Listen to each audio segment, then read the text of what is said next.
This podcast is sponsored by nobody.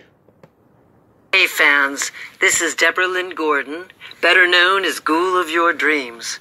Now, I was a zombie in George Romero's Dawn of the Dead, but I was the lead female zombie in Day of the Dead. And you're listening to Tommy Throwback Kovac on Splat from the Past. Rigor mortis is beginning to set in. Hey dudes, welcome to Splat from the Past, the only 80s themed horror sci-fi show where things could get totally radical. Now today we will celebrate the 40th anniversary of George Romero's timeless horror anthology classic Creepshow. I will be talking to Katie Karlovitz. Katie Karlovitz played the maid at the party, the outdoors party, I should say, in the crate segment of Creepshow. She was the pretty blonde who informs Fritz Weaver that he's wanted on the telephone. And also she's there applauding in Hal Holbrook's fantasy when he fantasizes about shooting Adrienne Barbeau as Billy in the movie. And we're going to talk about all that today. And she's also a voiceover and narration artist. And it's going to be a great conversation today because we've got a lot to talk about in those areas, and I cannot just wait. And I'm with a heavy heart to say rest in peace, Loretta Lynn. She was 90 years old and one of the pioneers of country music. It's just so sad when we lose great people, but it was her time. Rest in peace, the coal miner's daughter. So yeah, here is my interview with Katie Karlovitz. Hey Katie, welcome to the show. How are you today? Hey, thank you for having me. I'm doing well, and I've been thinking a lot about our shoot, which was now 40 years ago. And if you had not reminded me of it, I couldn't have guessed how many years, but it's coming back to me. So thanks for jogging some very pleasant memories.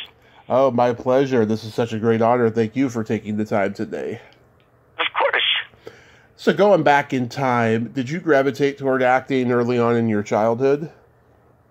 What a good question, and rarely asked, and the answer is yes, I did. And I remember being like 4 years old, and I had two younger, more compliant brothers, and I remember creating little dramas where I would get to ride. I would make my brother Mark get down on all fours, and then I would get on top of him and have him walk around on all fours, and I would wave to people. So this is definitely in my DNA, although no one else in my family went into show business. But it is, it's always been there. So you did school plays and community theater and all of that?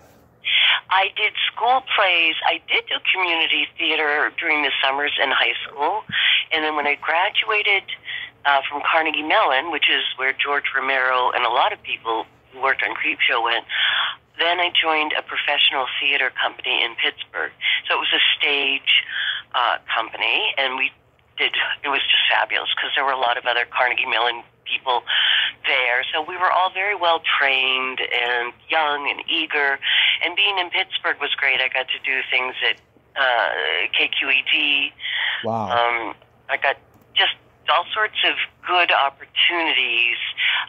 It was a very rich time, but it's even richer still, I think, Pittsburgh, and it's my hometown as well. Yeah. So you were at KQED. What, did you work for Mr. Rogers? No, I did some. They produced a film called A Connecticut Yankee in King Arthur's Court with an actor named Paul Rudd, Tova Felshu. I'm forgetting the other people. So there were productions that filmed on the sound set at KQED, but it was a very tight-knit group, so I was friendly with some of the Mr. Rogers set people and staff. Yeah, I've talked to So many people from the Romero camp, so many of them started out working for Mr. Rogers. That's why I had to ask. Interesting. Yeah, no, I never was on it, but what a gentle, kind genius Fred Rogers was.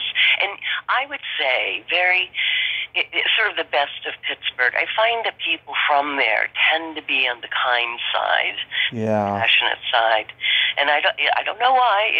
I think it's in the water, something. But it was also a good place, to shoot Creepshow. Most of it was shot there, and then the episode with Ted Danson, another Carnegie person, at the shore, down the shore, that was shot in New Jersey. But I think all the rest of it was shot in, like, Sewickley. I'm blanking now. A bit areas around Pittsburgh were where most of the shoot happened. Interesting. Yeah, I also talked to David Newell, who played Mr. McFeely on Mr. Rogers, and how nice. Yeah, he told me, people rarely ask him about George Romero and everybody working there. He really liked that, he said. Yeah.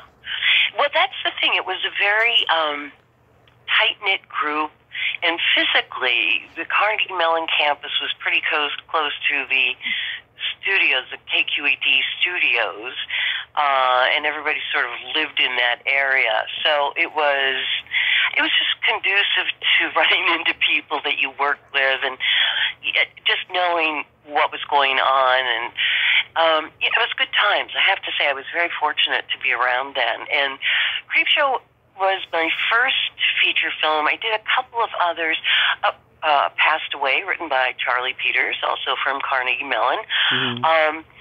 And, it was just a really positive and healthy time to learn my craft. Well, I learned my craft at Carnegie Mellon, but you get to practice your craft. And we were all in very good hands, especially with George Romero. And I also worked on the story with Stephen King, The Lonesome Life of Geordie something. Geordie Verrill. Yes. I remember distinctly one night, we were having a night shoot, and he was uncomfortable. I would say he was nervous, understandably, about his upcoming being on camera. Yeah. Because he wasn't typically on camera, so I ran lines with him, and I remember, man, this is pretty cool. And we were by a campfire, so it was a memorable kind of, wow, this is cool. It's fun. Yeah. So how do you get involved with Creepshow? I was asked to audition. I think maybe Christine Forrest, who was married to George. I know Christine. Yeah. She might have called me. I can't really remember. But again, it was a small community of actors and directors and camera people. So somebody called, and I auditioned, and then I got a very small, on-camera role at it's an outdoor scene with Fluffy the Monster, the crate. Yeah. And for that, I had some lines, and then I also was a stand-in for Adrienne Barbeau for some scenes where she didn't have to be on set, but they needed somebody her relative height and who could throw out her lines.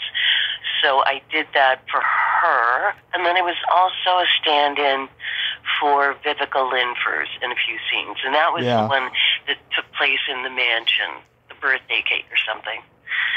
So, they can't use their top actors to get, sound, or to get sound right, or to get the lighting right. So you have stand-in. So I was a stand-in for a few people, and then I had my own small role.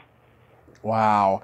Yeah. So by that point, you were aware of the cultural impact that George Romero was having on both horror and the state of Pennsylvania.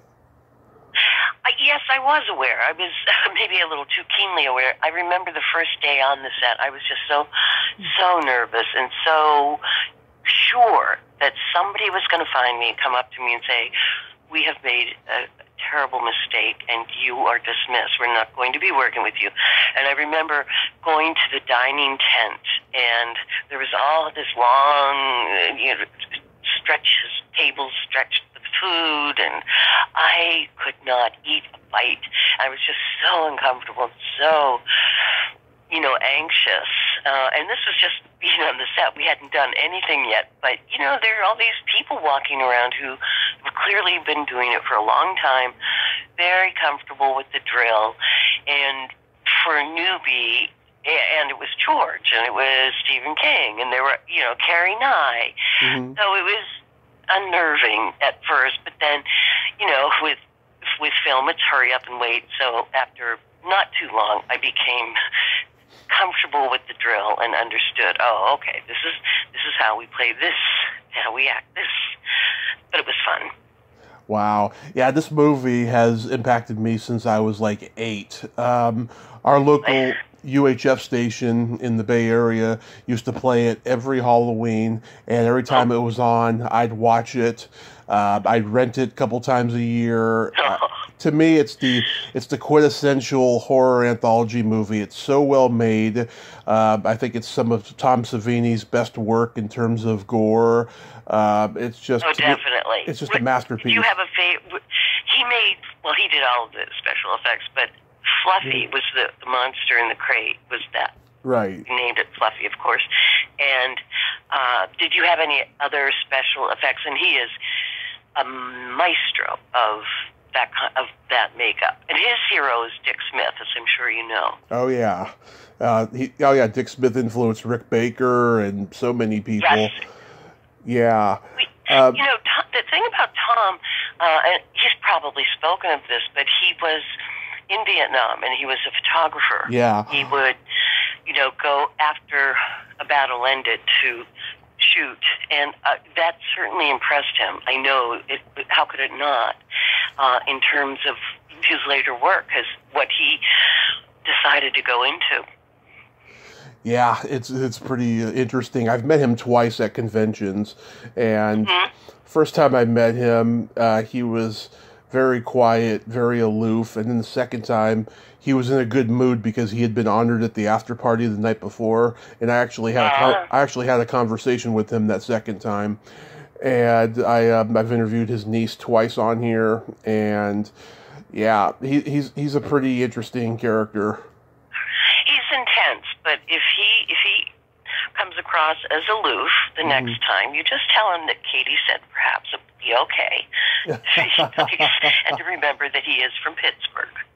Well, also, too, he is so legendary that, he's got so many people wanting something from him, and he never knows who it is because he's seen everything by now, and so, you could have no agenda coming to him and just wanting to say hello, and he'll be aloof that way. But, it's pretty accepting because, so many people in show business are like that, unfortunately. That is a shame. He's pretty savvy about people, but I think it would be hard if somebody has an agenda and they really want to hide it and they really want a piece of you. They'll do it in a way. But he is, I started working with him, or he started doing some makeup for me when I was still in college. I was a senior at Carnegie Mellon, and he was already around and doing makeup stuff. You told me in Messenger you were roommates with Laurie Cardeal. Mm-hmm. Yeah, I love Laurie. She is just so awesome. Yeah, she is. She's an incredible everything. Mother, actress, person, lovely energy to her. Yeah, she was one of my early interviews, and then I had her come back on last year to talk about her dad's life and legacy, and it was wonderful. It was really wonderful. Yeah. Yeah, my favorite segment is the Leslie Nielsen and Ted Danson one in the movie. Yes. So, did Leslie Nielsen... No, George Peppard went to CMU. I don't think Leslie Nielsen did, but what I liked about George is that he would try to pull in as many Carnegie people It would seem, I mean, that's how it seemed to me. And the other thing is, he knew we were well trained, so it wasn't like taking a huge risk on someone. Yeah, and the bug segment always got cut out on TV. Really? Yeah, because by that point the movie was running too long, and plus with the gore and all the vulgarity coming from E.G. Marshall, they had to cut that scene out. Not too bad. Yeah. George was not happy. When I first rented it on video, I didn't even know that segment was going to be there. I was like, huh, that's interesting. Yeah. So very pleasant, unpleasant surprise. Yeah. So, was that party scene shot in Monroeville? It was Squirrel Hill, I think, is where that was shot. I see. There's Monroeville, and I think we might have done some shooting there, but I'm pretty sure that, because I know Squirrel Hill well, and I remember the set and the architecture, and it just seems that it would fit there. So we were shooting in someone's house. Well, like we were getting into hair and makeup in their house, and I remember Fritz Weaver was in his makeup chair, and the doggie of the house, a beautiful collie, just made a beeline for Mr. Weaver, and he was so sweet. He said, "Oh, my good fellow. Oh, what a fine dog." Just such a tender, kind man. Yeah, but I do think that was Squirrel Hill. Yeah, I have to say, you were a very pretty maid. Well, thank you very much. Absolutely. Yeah, you informed Professor Stanley of his phone call.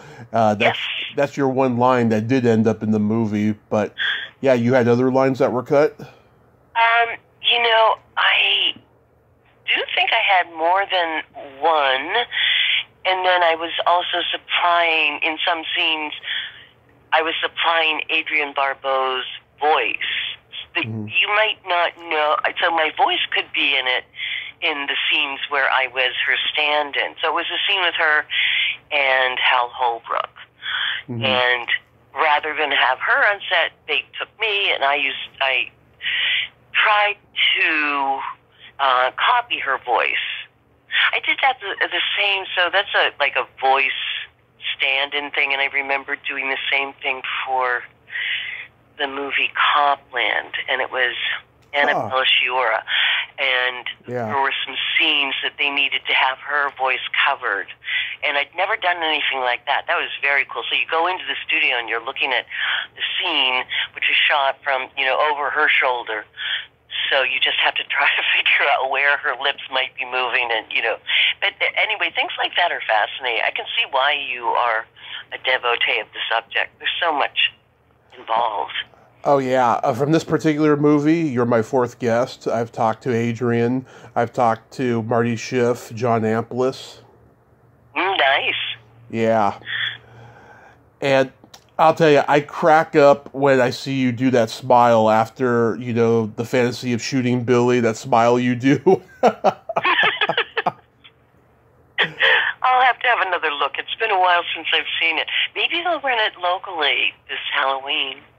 Probably. Well, maybe some of your listeners are near New York City, but there's going to be a 3D, I think Dawn of the Dead or Night of the Living Dead this October, in like Midtown Manhattan. And apparently it's the only time this is going to be happening. Yeah.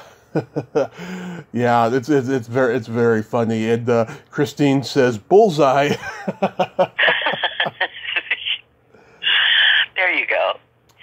Yeah, when I talked to Adrienne last year, she was great. I had met her at a con a few years before that, and I had been trying to get her on here since day one, but she's super busy. But when I got her, she was magnificent. And I asked her, I said, do you swear like that in real life, like you swear in this movie? And she said, "Only when I'm driving." I feel her pain. Yeah, that's adorable. Yeah, and the funny thing is, a couple weeks ago, they did a live reading of Creepshow in L.A. And really? Yes. And wow. Barbara Crampton from Reanimator was Billy in the live reading. Now, I know Barbara personally. She does not swear, and she both in real life or very much in the movies. And I'm sure she was hilarious because she is good at comedy. And I looked on YouTube to see if it was there, and it wasn't. But I hope I hope if it was filmed, I hope it's put on YouTube because I'm sure it's hilarious. Yeah. My husband is always surprised that, an actor turns in this sort of performance or somebody does that. And I always say it's acting. Acting is an art and a craft, and you shouldn't be surprised when people pull it off. That's what, they train for. So your favorite was E.G. Marshall, Ted Danson. I would say the bug one is my absolute favorite because I am afraid of bugs and spiders and all of that stuff.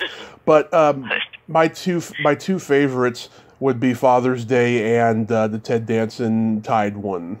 Yeah. Father's Day was the one that I worked on. That was where I was a stand-in for Vivica Linfors. Yeah.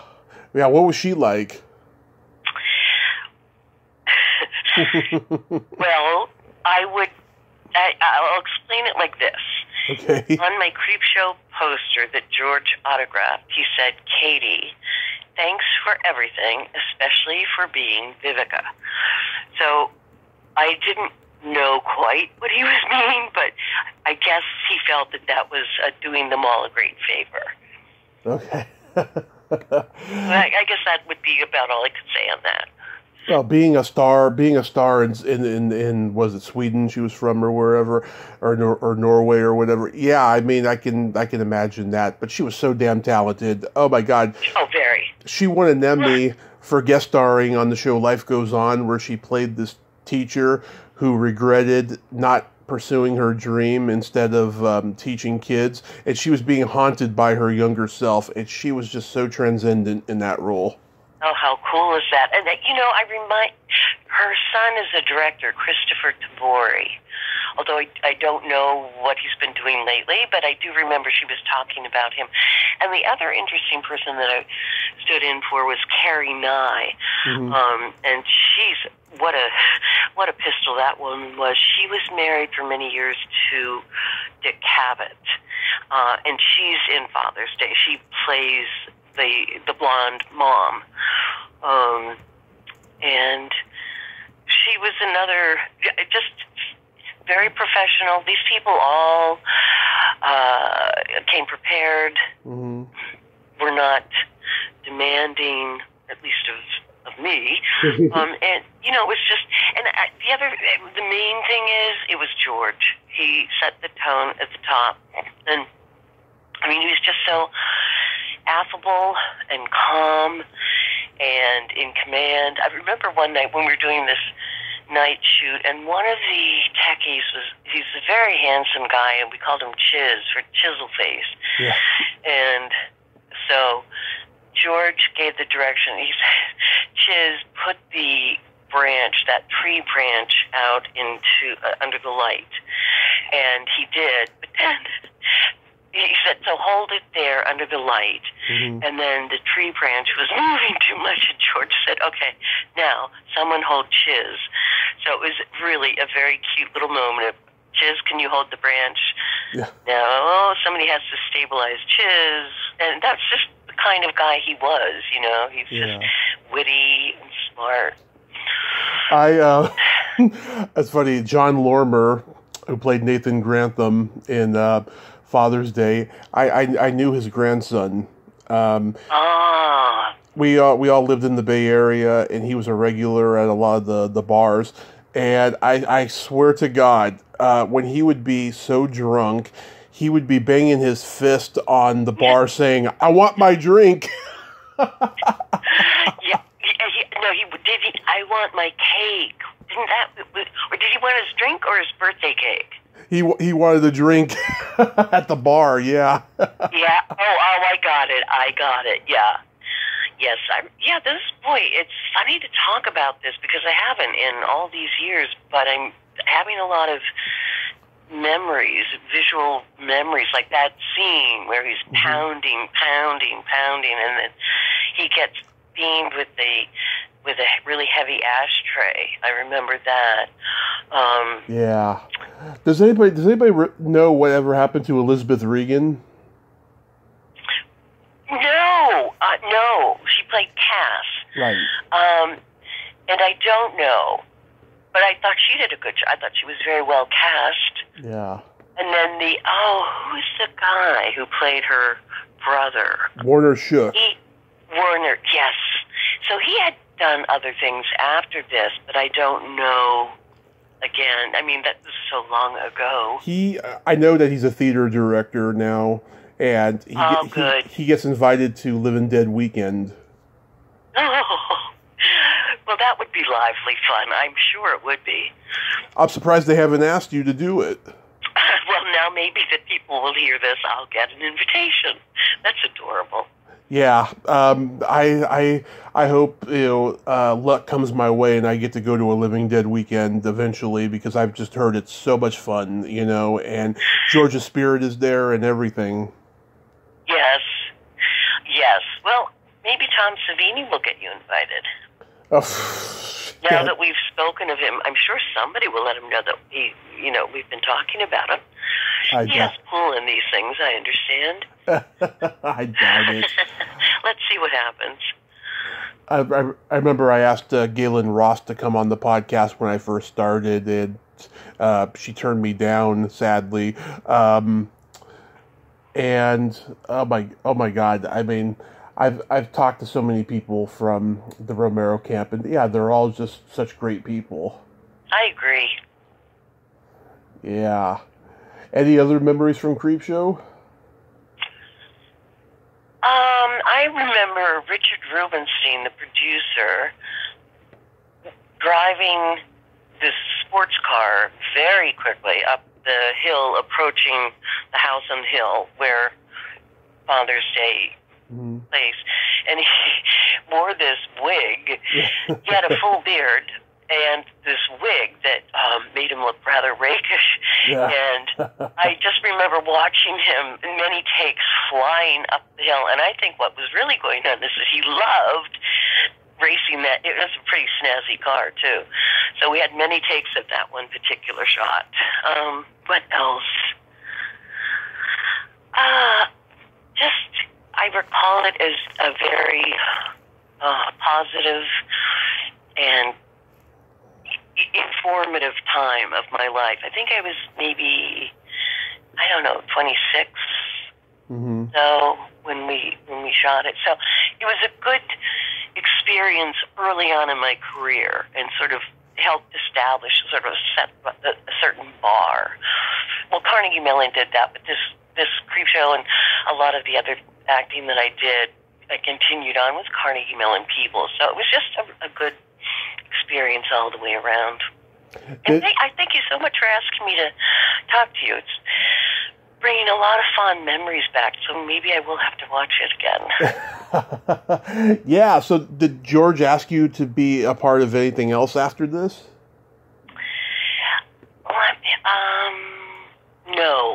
No, this was a one-off as far as yeah.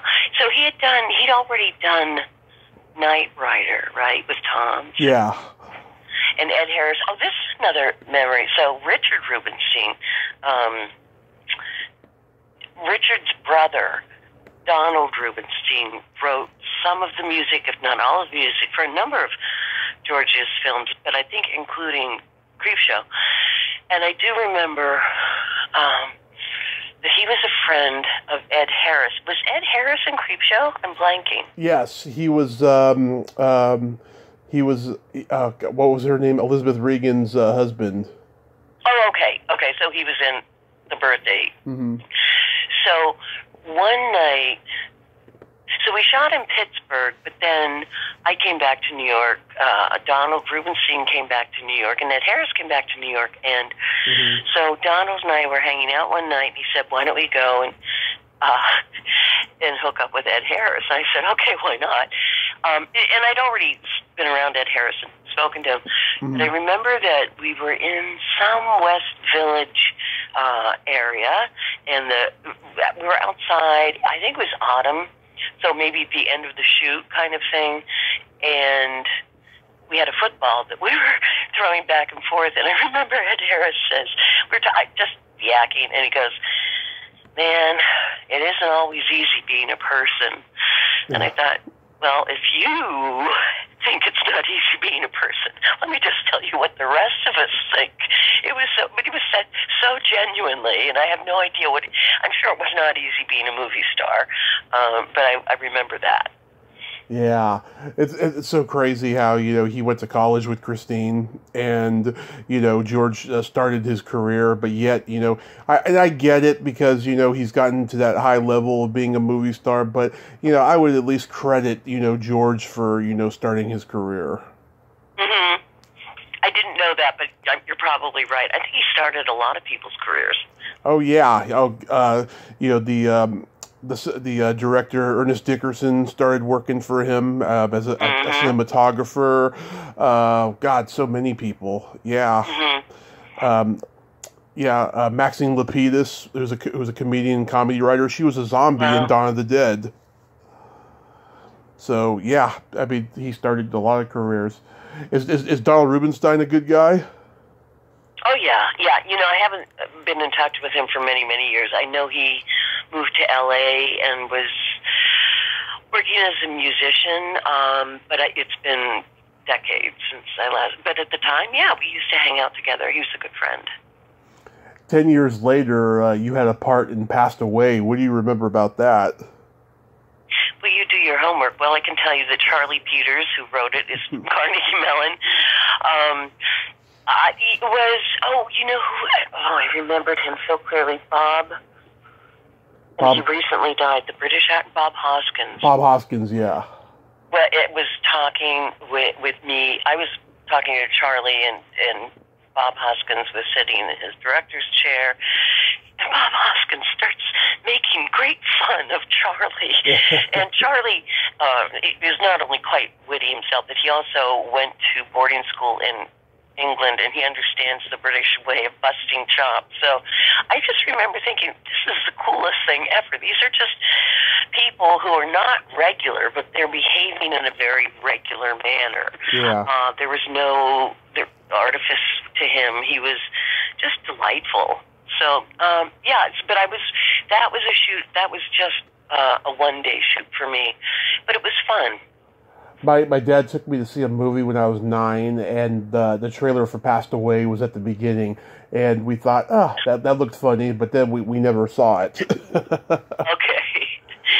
Well, I do think the whole premise, I think it's very funny, and it's very Charlie Peters. That's quite his sense of humor. And he went on to do a lot. Well, his first big break, and right out of Carnegie Mellon, was Maternity. Okay. And that catapulted him maybe too soon into the highest of the highs. Too soon he was so young, and then he did 3 Men and a Baby, 3 Men and a Little Lady. Mm. There's one really good movie with Renee Zellweger. If he did 3 Men and a Baby, he probably got Gary Clark casted. I interviewed his kids after he passed away recently. Oh, yeah, he did. He wrote the screenplays and directed those. He's done a lot. Yeah. Yeah, it's a great cast. Bob Hoskins, Tim Curry, Pamela Reed, William Peterson, Maureen Stapleton. Wow. Yeah.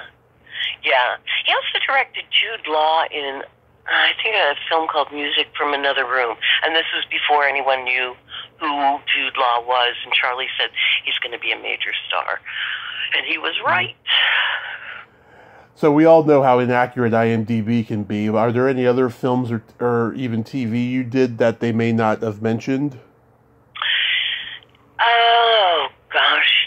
I don't know. I don't look at myself on IMDb. But, I pretty much mostly what I was doing for my acting career was stage work, and a lot of it in Pittsburgh, some in New York, some in the, the regional theater, and then I've done radio here and some, on-camera work in soaps and things like that, but nothing. The bulk of the work has been on stage. But, what I do believe about acting is that once you can master the on-stage technique, then it's easy to figure out how to adapt it then to a television camera or a film camera or just audio only. So Sir Michael Caine had said that the difference between acting on stage and acting in a film is like the difference between surgery with a scalpel and surgery with a laser. So you have to really adjust to the medium, and that what I learned from my acting career was how to teach lay people, so non-actors, how to make what I call stage-worthy choices when they're giving a presentation for business. And I think, unfortunately, a lot of people are afraid of public speaking and misled. They copy bad examples of other people's public speaking. And so I owe a lot to my training and my acting and directing experience to where I am now, where I work with people to help them relax on stage, but help them get out of their own way and know how to prepare so that the audience gets a good sense of not just what their message is to the audience, but who's it coming from? Who are these people who are telling me these things? So again, thank you for this, because I owe a great deal to all of the people that I've worked with in the theater and television and radio and everything. But I used to, and I don't tell this to a lot of people, but I guess I will now, I used to really lament the lack or loss of my acting career. I aged out, I think, at about 45 or so. You just stop getting cast, especially if you're a woman. And I used to think, that's all I knew how to do, that's all I wanted to do, that's all, But having figured out how to pivot and now teach other people how to have confidence and be comfortable in front of an audience, that has provided me with so much more than an acting career alone could ever have done. And it took me a while to come to this understanding. I was kind of bitter for a long time because, I worked with people who have made it very big, and I had the sense of why not me? But now I understand, because I was intended for other things, and I had the experience of being a professional performer, and it's great. Everybody should have the chance to act. But this is, for me, it has more substance to it. Absolutely.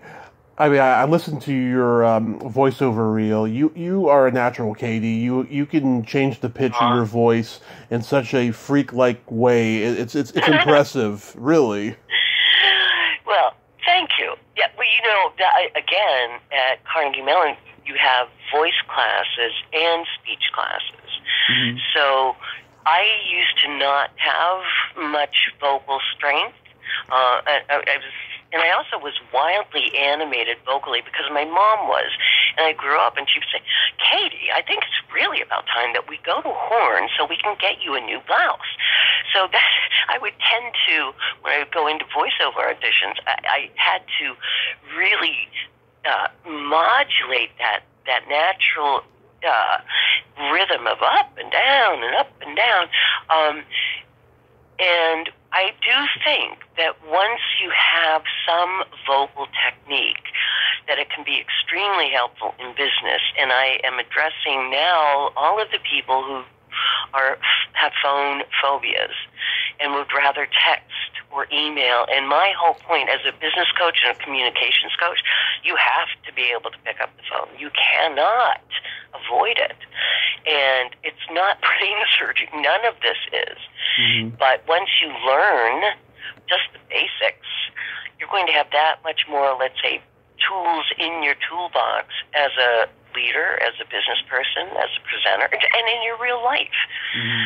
You know, people have, gosh, I just got this email from a woman the other day who said, you know, you taught me so much about how to communicate the difficult things, the good things, and it turned out that her husband of 30 years recently died of ALS. And she wrote, I was so touched, to say, you're helping people find their voices, and that matters so much. And especially, I think, at times like that. So she had a memorial lunch for her husband, and she spoke using the tips that she remembered, and she just felt so accomplished and gratified and did a very good job. And it's things like that. So it's not just about, you know, doing well, presenting well in your business, but in your life. It all matters, but maybe those times matter even more. But she was so gratified, I think, that she was able to do it. So I think, again, the onstage technique that I learned first and then adapted to on camera and then the other applications, mm-hmm. they're all of a piece.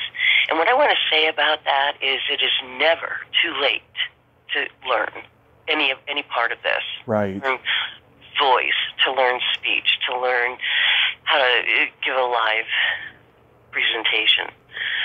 So I hope that if the people who are listening are interested in the subject, they can find me at my site, which is called OnSpeakingTerms.com. Right.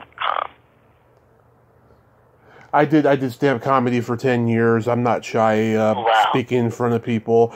You know, I had a drama teacher in high school who told me I had the perfect voice for radio, and on this podcast, you know, I get to honor that compliment, you know, because there's no way I was going to go into radio because I don't conform to the bullshit of what goes on in show business, you know. Good for you. Well, I have to hand it to you. 10 years doing stand-up, you've got some stones, my friend. That is one area that I think about it, and then I maybe say, you know, I know that I can be witty, but funny is a different thing, and I know I really have to study and learn it, and I'm not sure that I've got it in me, but I have to hand it to you. 10 years, that's very cool.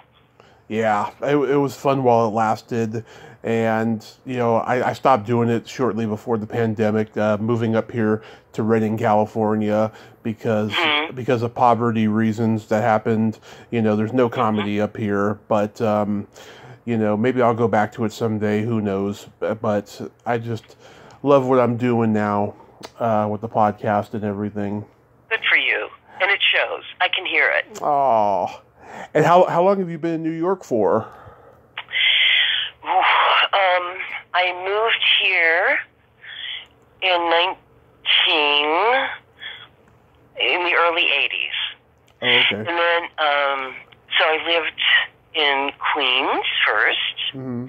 and then in Manhattan for a very long time, and then briefly in Coconut Grove in Miami.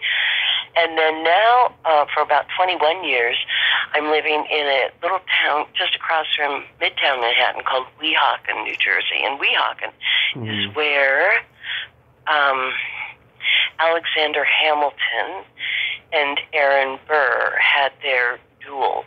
They came across from Manhattan. They rode across to Weehawken because, like so many things, what was not legal in New York was legal in New Jersey. So this is famous for that, but I mean it's an Indian name, and it has these world-class views of the city. And on 9/11, I walked after the first plane hit, so we're not right on the view, but we're 4 minutes away, and so I walked out up to the view, and unfortunately, while I was standing there, saw the second tower come down, and it was just, there are no words. It was one of the most horrible feelings. You knew. You would think, oh, I hope everybody got help. But there's no way. There was no way, and you knew that too. And it was, even though we're just like right across the river and north of there, you couldn't hear it. And that made it all the more surreal. And I remember I came home, and I cried for days. It was the most upsetting thing. And then the smell in the air was so acrid, all this burning smoke. And it was, I'll never forget it. But that is the proximity when you are that close to the city, on this side. If you've been on the east side, I don't know if you were on the east side, but what it did to me was I said, I'm never going to live in the city again because I would feel trapped. And then later I got a call from the artist Richard Marx. Peter Max, who did all of those, do you know his work? No, I'm just laughing because Richard Marx is a singer. Oh, not him, right. Peter Max, who's a very different person, had done portraits of many of the firefighters who died in 9/11. And I was hired, and then a male was hired. So he wanted, this is the direction he gave. He said, okay, our job was to read each individual name of the firefighter whose portrait we were looking at. And then he said, I want the effect of a waterfall moving through silence. And this male actor and I are looking at each other saying, okay, waterfall. So ultimately, what he was going for was this effect of one voice dovetailing into another. But I remember it was just such a poignant job because all you are working with are like names, like three, Simon, Peter, David. But you want to give each name its due, even though so that's where voiceover technique comes in. You supply mentally something, anything, to give the way you say their names something special, something a little sparkle or magic or something. But that was one of the more unusual voiceover jobs I've ever done. Wow. Do you have any upcoming projects you'd like to mention? I'm putting together an e-course right now, and I'm excited about it. And also, I have technophobia, so I'm ensuring. I've hired a woman in London to help me with the launch. But what I like about doing an e-course as opposed to one-on-one coaching is that it saves time. You can tell more people the basics and take their questions. And I think it's useful when people learn this sort of thing in a group. So I look at public speaking as a performance-based skill, obviously. So it's nice to be able to give, a lot of people just what they need to have a little something to work with, a little something that, they feel, I'm equal to this. I know how to prepare. It all comes down to prep. Whether you're working in a film or you're working on a voiceover job or a play, how well prepared are you? And so I'm working with somebody right now who's, I said, she advises theater companies. So we were just talking, and I said, you can be over-prepared and still under-rehearsed. And she said, tell me more about that. And I said, if you don't know how to rehearse the right way, then it's just, you can go through it, but you're not getting the traction that you need if you don't know how to effectively prepare.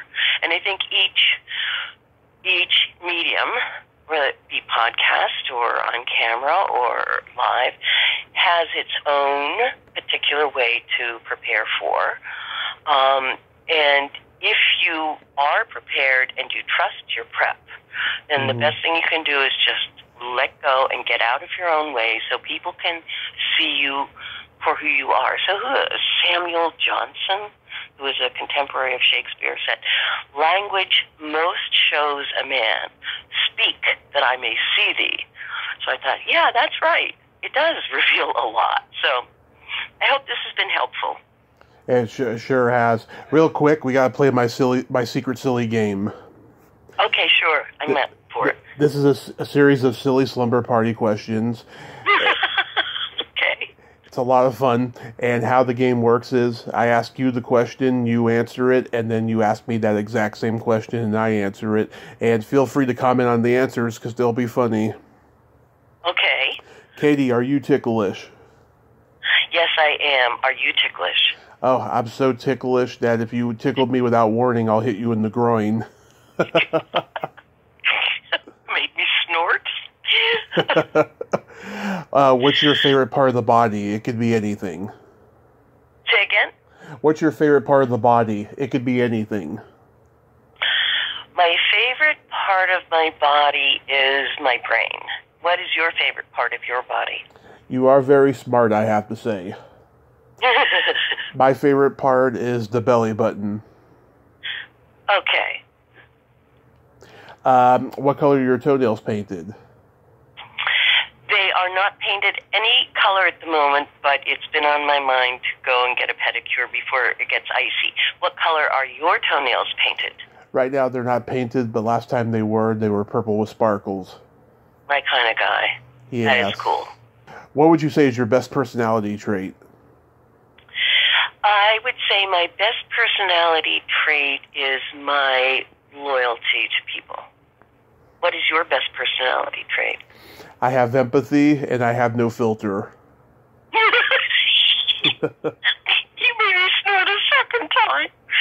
We better wrap this game up quickly before I feel like a piglet.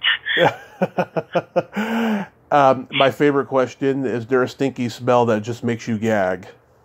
Yes. Durian fruit. Interesting. There's a stinky smell that makes you gag. It's either farts or feet.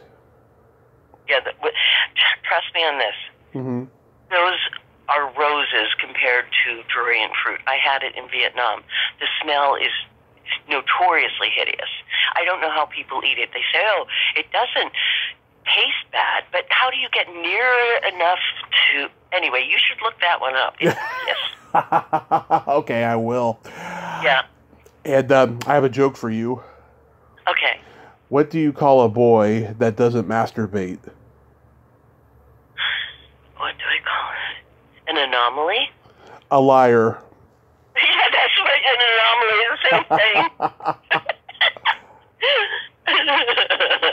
I never really realized that anomaly is. I thought maybe it was a mystery or something, like an enigma. Well, it's like it's rare. Let's say highly unusual, different from the rest. Gotcha. Well, Katie, I want to thank you so much for coming on today and sharing these great stories. And you really earn being a narrator and voiceover, because you're just a great talker. You have a great voice. Oh, well, thank you very much. And it's not what you say, it's how you say it. No, that's not true. It's both.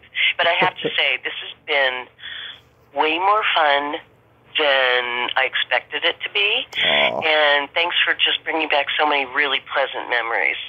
My pleasure. You have yourself a great day and be safe out there. Okay, thank you. And you do the same, dear. Thank you. Stay Bye-bye. scared. That's what George would say. Stay scared. Yeah. Stay scared. Okay. I will if you will. Okay, I will. Okay. Bye. Bye-bye. Well, there you have it.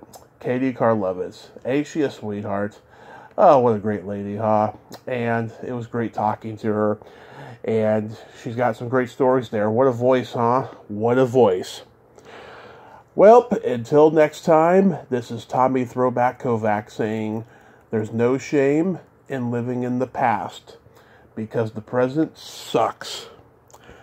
Later, dudes. Where's my cake?